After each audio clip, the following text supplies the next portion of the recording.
What's going on, BFL fam? I'm Carlos. This is Steven. How's it going, everyone? Welcome back to Brooklyn Fragrance Lover. Today we have a new Tom Ford in the private blend collection called Costa Azzurra Acqua. Keep it right there. Brooklyn Fragrance Lover. Brooklyn Fragrance Lover.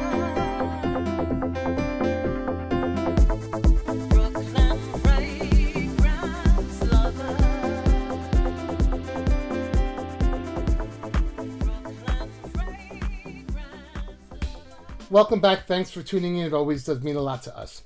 So the original Costa Azzurra came out in 2014. That's right. It was part of the private blend collection, but the sub-collection from the Neroli Portofino. That's right, like with aquatic Mandarino ones. di Amalfi and Fleur de Portofino was an eventual release down the line. Yes. This year we got the Aqua version. The notes for this one are lemon, juniper berries, myrtle oil, cypress oil, pine needles, labdanum amber, and lentisque, which is interesting. A resin. Yes, it is. Yeah, it's also known as mastic. Mastic. Ah, yes, I've heard that before. It retails for $125 for a 50 ml and $175 for a 100 ml. This 50 ml, the original, is $235, I believe, or $225. Yeah, somewhere in that vein. But that's actually not bad. That's not bad for the former one. Yeah. Are you familiar with the original one? I am. It's not one that I ever purchased. I was always intrigued by Mandarino di Amalfi because it has that shiso note in it. You know what, Steven? I didn't like that one as much as I did the Aqua version of that one. Right. I own that one. I actually have the large size of that one. Yeah. And this one I acquired last year. Okay. I had a credit that I needed to use, and I said, you know what? I really like that Costa Azzurra. I'm going to buy it. So what do we get from the original? So the original opens up with an aquatic approach, and it's sort of what you would expect from the Neroli Portofino collection. I would say this is the one that has the least emphasis on citrus, just because Neroli Portofino, obviously, you get a lot of Neroli and bergamot, and Mandarino di Amalfi also get a lot of that orangey appeal. This one, I think it's more about like the aquatic, salty, ozonic elements. And also, like the trees that would be in the back of the beaches in the Mediterranean, and the green notes and the pine needles. Like a driftwood vibe, yeah. So it's not really an outright aquatic scent. It's got some woodsy elements about it, and it's got a lot more substance than just an aquatic fragrance. I agree, but it's definitely on the woodsy side, yeah. Yeah. So this new one, it kind of smells very, very similar. I sprayed it in the store. I came to meet you about an hour and a half later. Okay. And it was almost a little gone from my hand, right? It's not good. Yeah. So the original is not a beast of a performer. You get about roughly 4 hours if you're lucky, but it's an enjoyable one. I don't mind spraying that again. This kind of starts fading at the 2 hour mark on my skin anyway. Now, I think it's cold out here in New York. I think this is probably going to perform better when it's humid here in New York City. I could see that.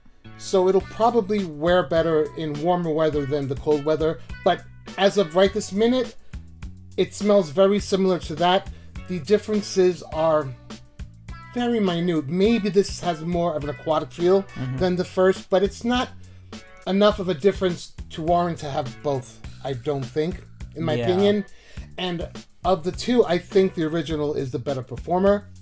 If I were to pick one between the two, I would pick the original as well. I just feel like with the Aqua version, like it does take it in a lighter direction. And so I think there's a wide variety of people out there that go for lighter, more ethereal scents. I think among us in the community, like we typically go for scents that are a little bit darker, richer. We like our gusto. Yeah, and the original definitely does it for me. It also has like this nice ambery touch in the base that I quite like. And just doing a side by side, you can tell that the Aqua almost started to like degenerate on skin. Yeah.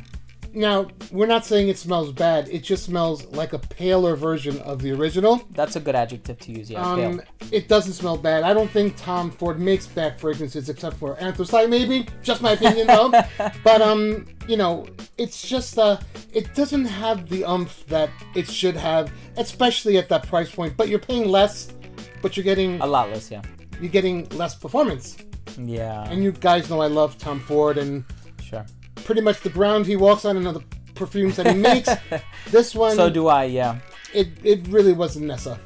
Yeah, I think so too. I think what I see myself doing, honestly speaking, especially if I have the 50 ml bottle like that, is I'll take it with me wherever I go, and I'll just spray it on throughout the day, so that kind of combats the whole price differential. And so since I'm applying it that much more often, it's almost like, is it really a good bang for your buck at that if that's the case? Yeah. But all in all, like you said, very pleasant scent. I don't think Tom Ford makes bad fragrances, to be honest with you. It's just that this one is a lighter, more ethereal version of the original. And if you can almost kind of see these for being lighter scents to begin with, then I think that might leave somebody feeling kind of down on their luck. But here's the thing, Stephen. Like the Neroli Portofino Acqua, that was nice. That was a nice little improvement. Yeah. Or you wouldn't mind having both. The Mandarino, the Amalfi was even a little better than the original. But here, it's not the case. It didn't push the envelope to... It just wasn't... It's another Tom Ford to look pretty on the shelf, basically. Will I wear it? Yes, I'll wear it. I'll just have to reapply a little more often than I'd like. But you win some, you lose some. But then why did you buy it, Carlos? So I can review it for you guys. What do you think? Come on. That's true, yeah. So there you have it, our thoughts on the new Tom Ford Private Blend Costa Azzurra Acqua. Okay, I've got 3 Costa Azzurra Acqua for 3 lucky subscribers. They are from the company, and they are 4 ml each approximately, enough to get a good read on the fragrance. 3 lucky subscribers. This could be worldwide. All you have to do is subscribe to Brooklyn Fragrance Lover, subscribe to Redolessence. Thank you for that. Like this video, then leave one comment down below with what you enjoyed most about this video today. If you're new to this channel, please do consider subscribing. If you haven't been a subscriber, click on that bell icon so you don't miss notifications on the reviews, the content giveaways, and all the fragrance fun always happening right here at BFL. Take care, stay blessed, and we'll see you next time.